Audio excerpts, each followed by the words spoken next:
através de um estilo de vida de oração. Diga assim comigo: um estilo de vida de oração me prepara para uma ampla colheita. Hoje de manhã nós falamos sobre jejum. E o jejum, ele funciona em compartilhamento com a oração. É como se o jejum, ele potencializasse toda a autoridade que a oração tem. A oração e o jejum, eles trabalham juntos, conjugados. E o impacto disso no reino espiritual é extraordinário, é gigantesco. A Bíblia, ela apresenta muitos homens e mulheres que oraram e fizeram isto em jejum. E o impacto disso foi extraordinário.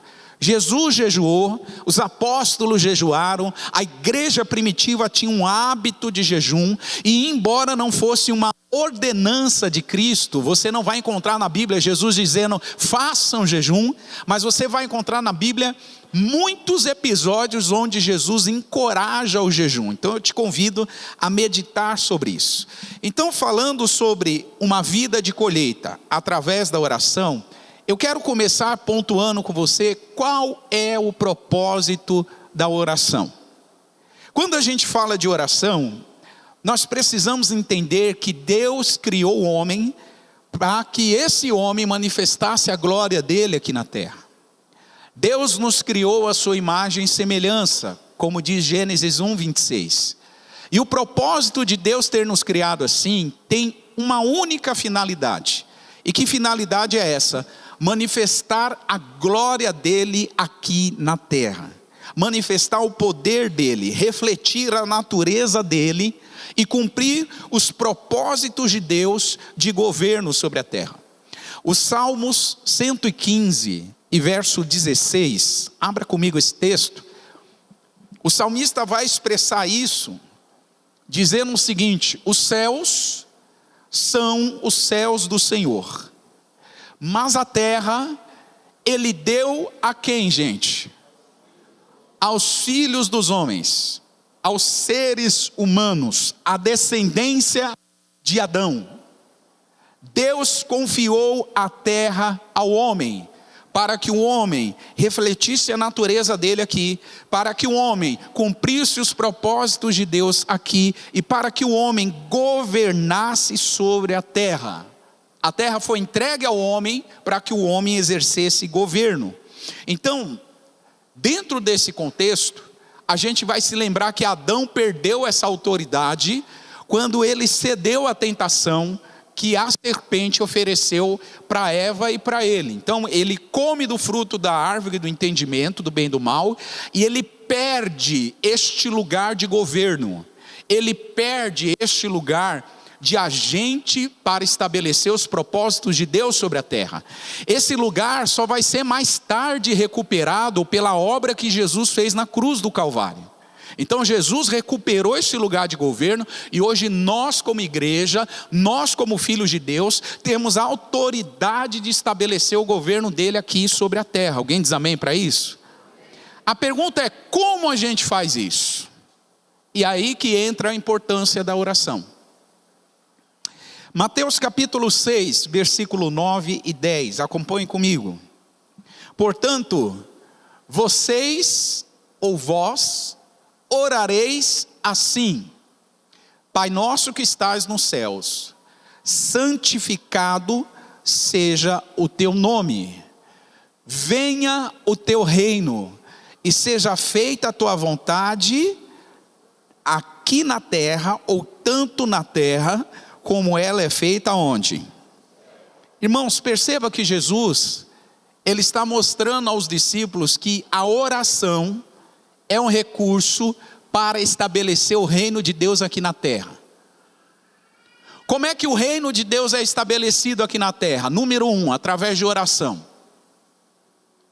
Tanto é que Jesus ensina os discípulos, ele fala para os discípulos: vocês precisam pedir para que o reino de Deus se estabeleça na terra.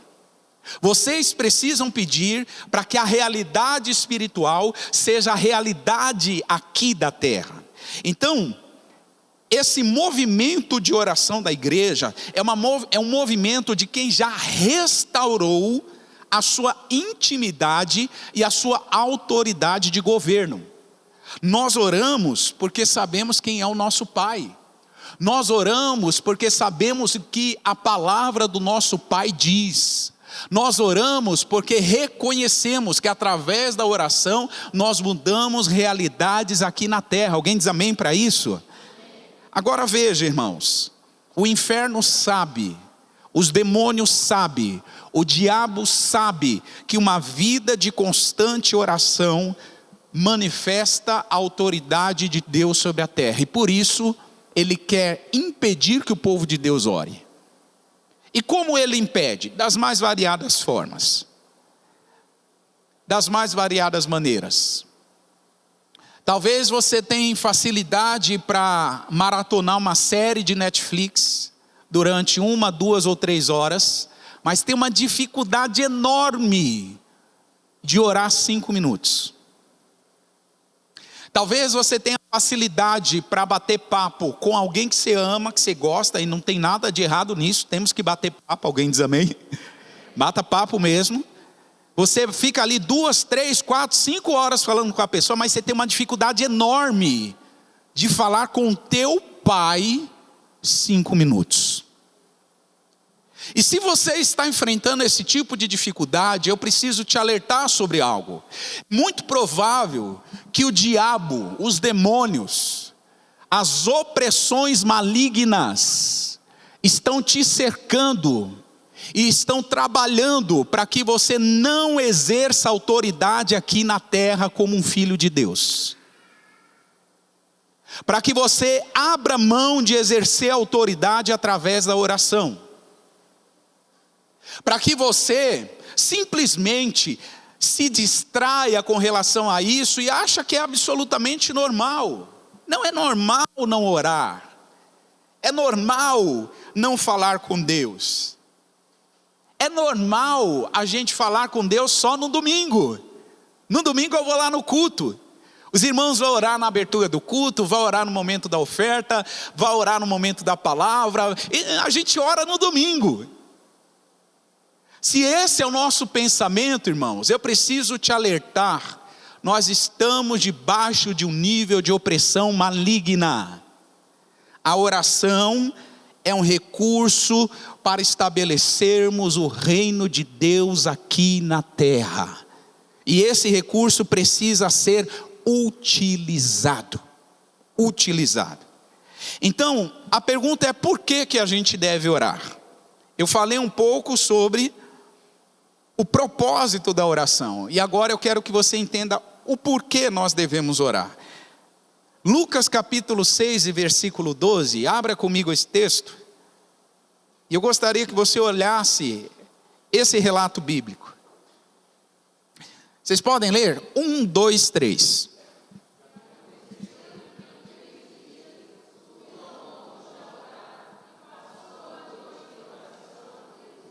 Esse texto fala de quem? Esse texto fala sobre quem? E o que esse texto fala sobre Jesus? Ele passou a noite orando. Por que Jesus passou a noite orando? Porque no dia seguinte ele tinha uma importante decisão para tomar. Sabe qual era a decisão? Escolher os 12 que dariam sequência à missão dele aqui na terra. E aí ele, sabendo a importância da decisão, ele vai para a presença de Deus e passa quanto tempo, irmãos? Uma noite orando. Deixa eu te fazer uma pergunta: quando você tem decisões importantes para tomar, você passa quanto tempo orando? Quanto tempo da sua vida você dedica à oração quando você tem uma decisão importante para tomar? Você precisa escolher ou decidir sobre com quem você vai se relacionar. Você precisa escolher qual a faculdade que você vai fazer. Você precisa escolher qual o próximo passo da sua vida. Quando você tem uma escolha difícil para fazer, você passa quanto tempo orando? Ou você toma decisões por especulação?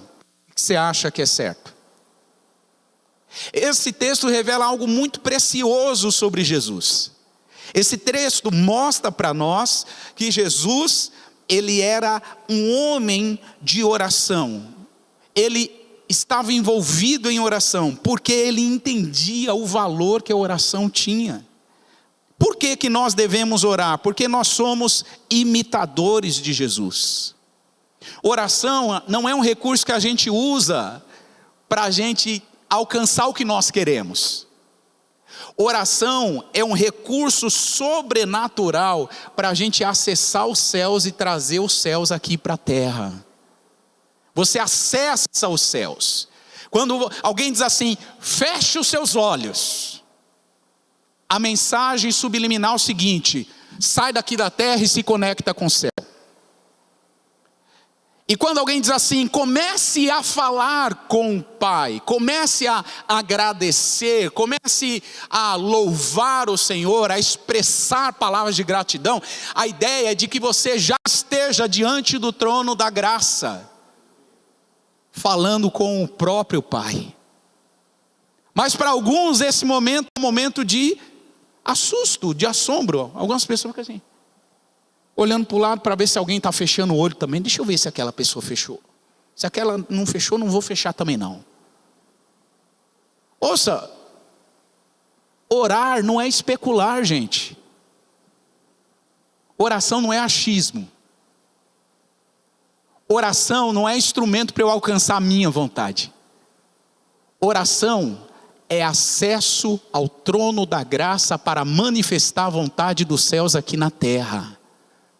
Venha o teu reino, seja feita a tua vontade. A oração, quando é utilizada da maneira certa, ela guarda a gente, ela blinda a gente de querer a nossa própria vontade. A propósito, a nossa vontade foi comprometida por causa da queda de Adão. Romanos capítulo 7, verso 19, acompanhe esse texto comigo. Paulo disse assim, porque não faço o bem que eu quero, mas o mal que eu não quero, esse eu faço. O que Paulo está dizendo aqui? Irmãos, quantos acreditam aqui que Paulo era um homem de oração? Quantos acreditam aqui que o Paulo era um homem que trazia os céus para a terra? Levante a sua mão aí. Irmão, se Paulo, que era Paulo, ele diz que o bem que ele não fazia, aliás, o mal que ele não queria fazer, esse ele fazia, e o bem que ele gostaria de fazer, ele não fazia. Ou seja, Paulo está dizendo, eu corro o risco de orar aquilo que é a minha vontade. Se Paulo reconhecia isso, quanto mais a gente, quanto mais cada um de nós que estamos aqui. O contexto que Paulo apresenta aqui é o contexto de que a nossa escolha, a nossa capacidade de escolher está prejudicada por causa da queda, do pecado. Olha o que a Bíblia diz em Tiago 4, versículo 2 e 3. Tiago 4, verso 2 e 3. Cobiçais e nada tendes, sois invejosos e cobiçosos e não podeis alcançar. Combateis e guerreais e nada tendes. Veja a expressão, nada tendes, nada tendes. O final do versículo 2 diz, porque vocês não pedem. 3, pedis e não recebeis, porque pedis mal, para o gastar nos vossos deleites, ou desejos, ou prazeres. Irmãos, o apóstolo Tiago está ensinando aqui para nós, que Deus não tem compromisso nenhum em atender a oração caprichosa, cheia de vontade humana. Deus não tem propósito nenhum com isso. Deus não tem propósito nenhum em atender desejo cobiçoso do ser humano. Ou a gente aprende a orar à vontade de Deus e ter as nossas respostas, as nossas orações atendidas. Ou a gente vai continuar orando as nossas vontades e a gente não vai ter nada, como diz o texto. A gente vai continuar orando o que a gente quer, o que a gente acha, o que a gente pensa ser bom, e não estaremos alcançando. O texto ele é muito nítido. Deus não tem compromisso em atender os nossos desejos. Deus ele fez uma promessa, não de atender os nossos desejos, mas ele fez uma promessa de suprir as nossas necessidades. Alguém diz amém? Olha o que diz Filipenses 4 e verso 19.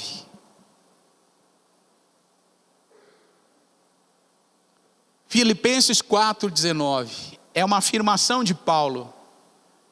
E ele disse assim: o meu Deus, segundo as suas riquezas, suprirá o que, gente? Todas as vossas necessidades, em glória. Não é em qualquer medida não, preste atenção nisso. Em glória, por Cristo Jesus. O Paulo dá a entender aqui, irmãos, que necessidade a gente não precisa nem pedir. O Paulo dá a entender aqui que as necessidades a gente não precisa nem orar. Sabe por quê? Deus vai nos suprir. Eu tenho certeza que em 2024, Deus supriu você em coisas que você nem pediu. Sabe por quê? Porque necessidades a gente não precisa nem pedir, Deus não supre. Oração não é para pedir, ai, supre a minha necessidade. Olha como o que estão fazendo comigo. Não, oração não é para isso, irmãos. Oração, de novo, é para a gente acessar o trono da graça, ver os céus abertos e diante do Pai, declarar a palavra de Deus e trazer a realidade dos céus aqui para a terra. João capítulo 17 e verso de número 3, a oração é um recurso que aperfeiçoa o nosso relacionamento. O texto vai dizer que a vida eterna é conhecer o único Deus e conhecer a Jesus, a quem Deus enviou. E como é que a gente conhece o único Deus e conhece a Jesus? Relacionamento, diálogo, comunhão.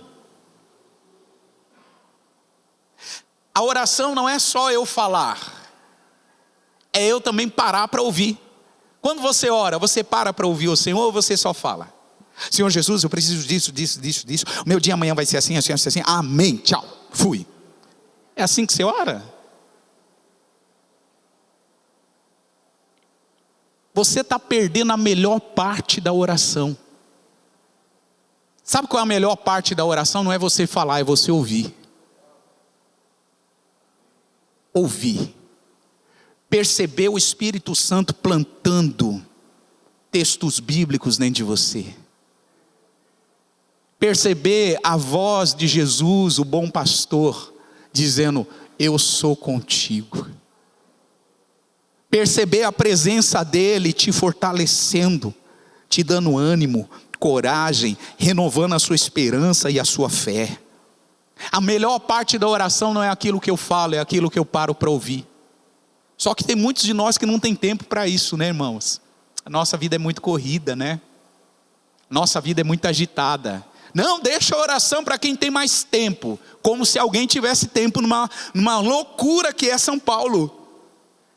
Como se alguém tivesse tempo. Irmão, a gente precisa reconhecer que nós precisamos crescer em matéria de oração. Oração é um recurso para a gente acessar ampla frutificação. E isso vai acontecer quando a gente valoriza a oração. Deixa eu te mostrar o poder que uma oração tem. 2 Crônicas, capítulo 7 e verso 14. Palavras do próprio Deus a Salomão, quando ele estava consagrando o templo que ele construiu. Olha o que Deus disse para Salomão: se o meu povo, que se chama pelo meu nome, se humilhar e fazer o que, gente? Fazer o que, igreja? Orar e buscar a minha face e se converter dos seus maus caminhos, Então, essa palavra faz toda a diferença. Se fizer tudo isso, então acontecerá o que, igreja? Eu ouvirei dos céus. Eu, diz o Senhor, perdoarei os seus pecados. Eu, diz o Senhor, sararei a sua terra. Deus promete perdoar, Deus promete sarar, Deus promete ouvir a oração de quem? De um povo que chama pelo nome dele. E a gente disse aqui no início do culto, tem que ser de todo o coração. De um povo que se humilha e ora. Valoriza a oração e trata isso como algo importante e não como algo secundário. Um povo que se humilha, ora e busca a face do Senhor e se converte dos seus maus caminhos. Irmãos, a gente precisa se converter todos os dias. E por que não dizer muitas vezes ao dia? É que isso é só comigo, né? Com você é mais crente do que eu, né? Entendi. Por isso você tem que se converter um pouco menos. Todos os dias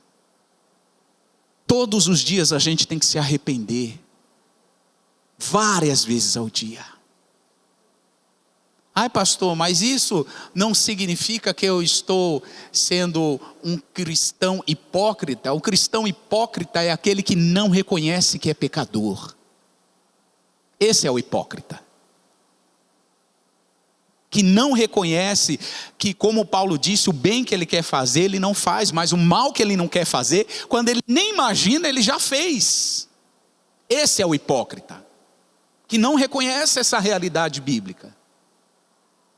Então, o Senhor está dizendo que vai ouvir, que vai responder, que vai atender, que vai perdoar pecados e que vai sarar a terra.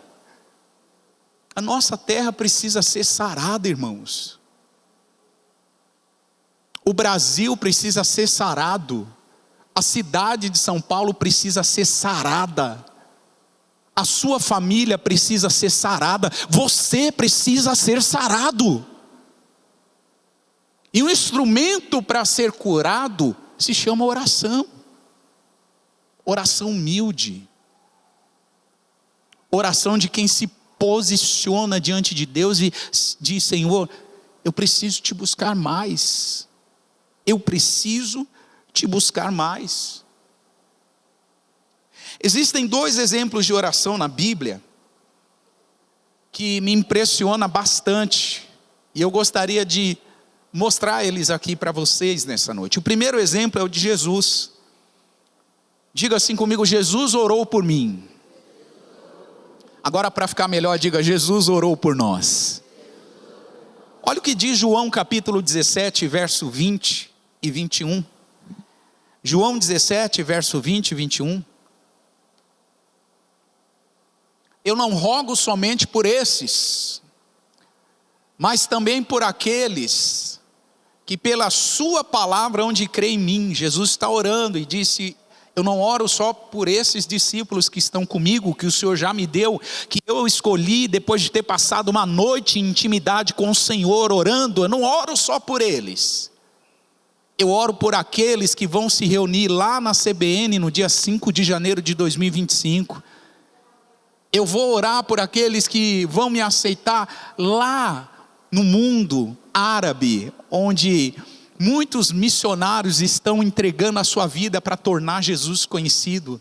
Eu oro por todos os discípulos de todas as nações, todos os que hão de crer em mim, disse Jesus. Verso 21, por favor, leia. 1, 2, 3.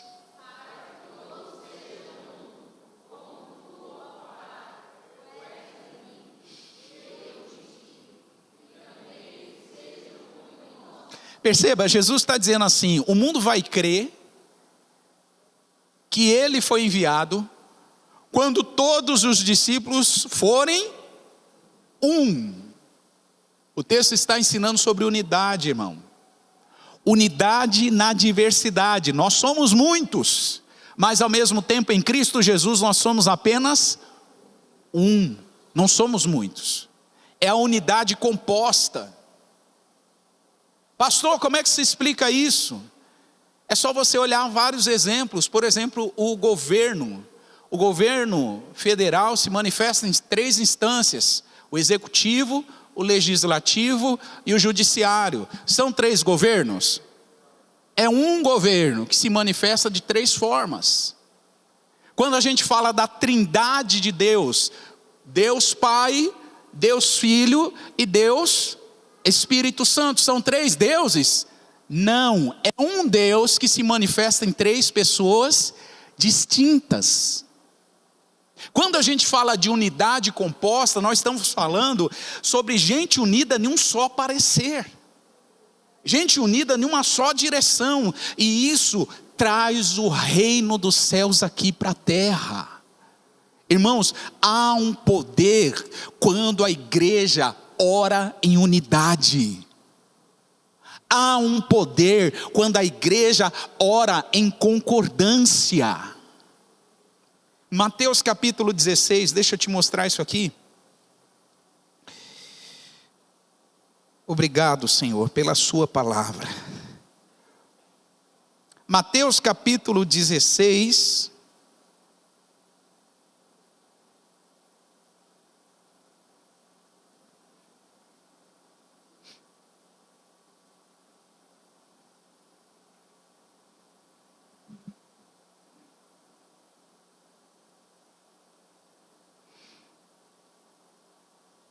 Jesus diz no versículo 19,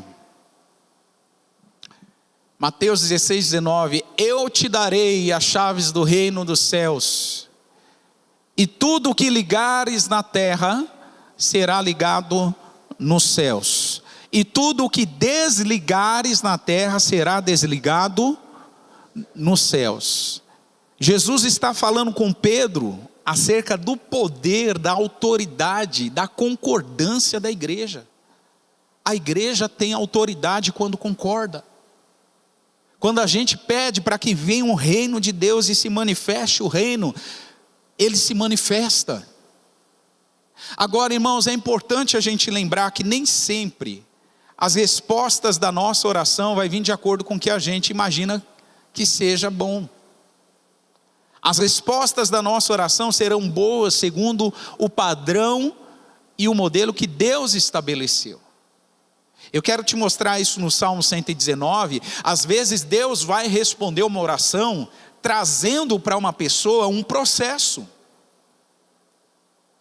uma circunstância de vida. Hoje de manhã a gente terminou o culto, eu estava tomando café com o irmão, aliás, antes do culto, tomando café com um dos irmãos aqui da casa, e ele disse para mim: pastor, dia 1º, culto da virada, Deus falando com a gente, e logo no dia 2, eu fui tão testado no trabalho, parece que o diabo quis me afrontar. Eu falei: o que você pediu no dia 1º? Ele olhou para mim e falou: eu pedi paciência. Então, está aí a resposta. A gente pede algumas coisas para Deus e a gente acha que Deus vai responder no nosso molde, no nosso padrão. Aquele irmão pediu paciência e Deus respondeu de uma outra forma. Agora, o que é mais extraordinário, a forma como Deus respondeu para aquele irmão, treinou ele em paciência. Ele foi desenvolvido em paciência. Então, às vezes, uma resposta de oração, grave isso, não vai vir no formato que você acha que é certo. Às vezes Deus vai revelar uma resposta de oração através de um processo. E olha o que diz o Salmo 119, verso 67. A Bíblia diz assim: antes de ser afligido, andava errado, mas agora eu guardo o que, gente? A tua palavra. Perceba que o salmista diz: antes de viver um processo, antes de ser afligido, eu andava errado. Eu andava errado. Mas agora que eu aprendi, eu guardo a sua palavra. Agora dá uma olhadinha no verso 71. Olha o que ele diz, irmãos, no verso 71. Foi-me bom ter sido afligido. Foi o quê? Bom. É como se ele dissesse assim: eita, a prova foi tão maravilhosa. Ah, como foi bom passar aquele processo. Ah, como foi bom. Ah, como eu aprendi a depender de Deus. Ah, como eu aprendi a orar. Ah, como eu aprendi a entender que a vontade de Deus é boa, perfeita e agradável. Ah, como eu aprendi, irmãos. A gente precisa aprender através dos processos da vida. E esse salmista reconhecia isso. Foi bom ter sido afligido, para que eu aprendesse os teus o quê? Estatutos, ou a tua palavra. A aflição trouxe aprendizado. Então às vezes Deus vai responder a oração na forma de um processo. Não reclame não. Não murmure não. Não saia achando que Deus errou não. Se você orou certo, venha o teu reino e seja feita a tua vontade, vai vir um reino, mas no padrão de Deus, no formato de Deus, na maneira de Deus e não na sua. Então Jesus orou e nós somos parte da resposta da oração de Jesus. Outra oração que me impressiona é a de Paulo. Efésios capítulo 3. Eu já estou caminhando para o final. Efésios capítulo 3 e verso 14. A palavra diz: por causa disso, me ponho de joelhos perante o Pai de nosso Senhor Jesus Cristo, do qual toda a família nos céus e na terra. Diga isso, toda a família no céu. Diga comigo, toda a família na terra. Toma o nome para que, segundo as riquezas da sua glória, vos conceda que sejais confirmados ou corroborados com poder pelo seu Espírito no homem interior. Verso 17, por favor, leia. 1, 2, 3.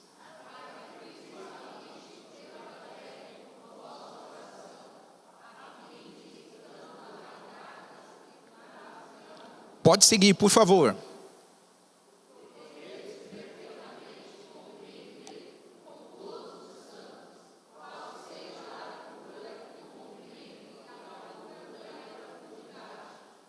Versículo 19, 1, 2, 3.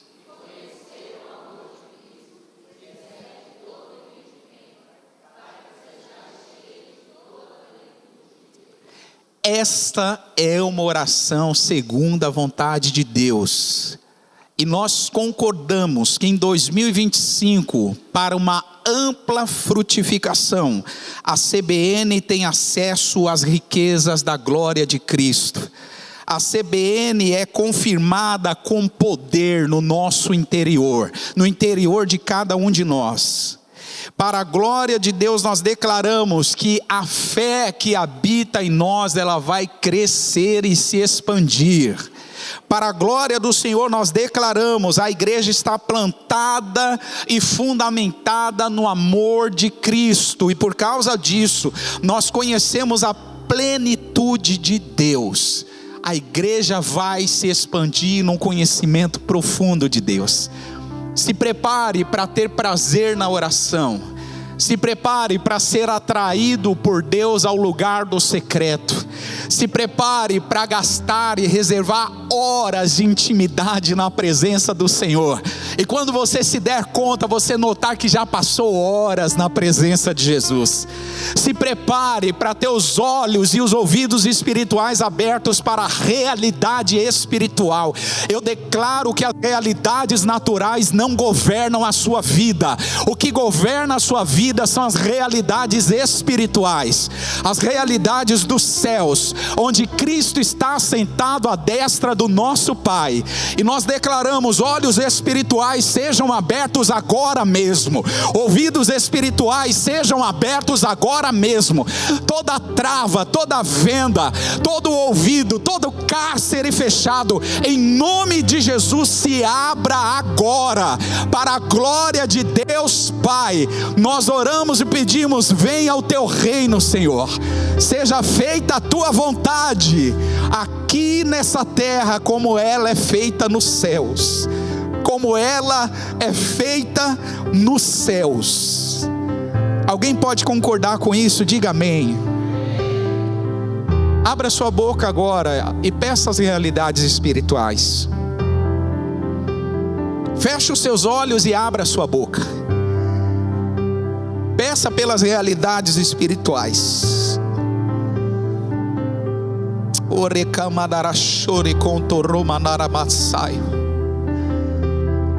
Pai, a igreja é espiritual.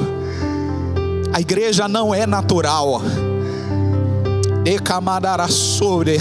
A igreja não está presa aqui na terra, Senhor.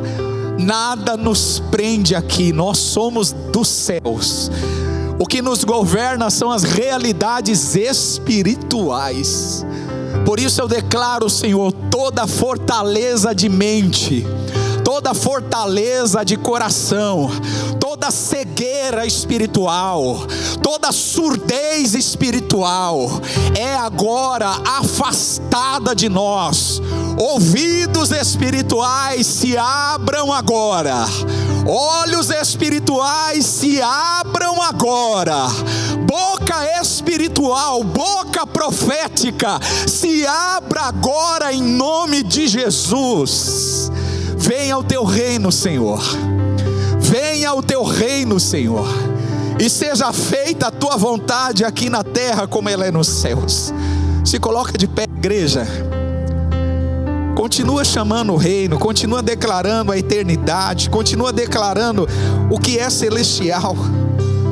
Deus quer fazer muito mais do que a gente pede, do que a gente pensa ou do que a gente imagina.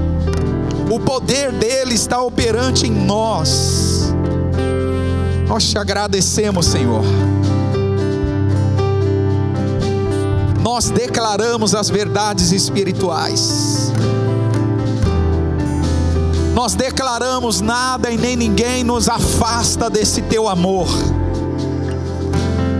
Nós declaramos: os processos não vão nos desanimar. O racamasto que terebe canto romanarabasaio.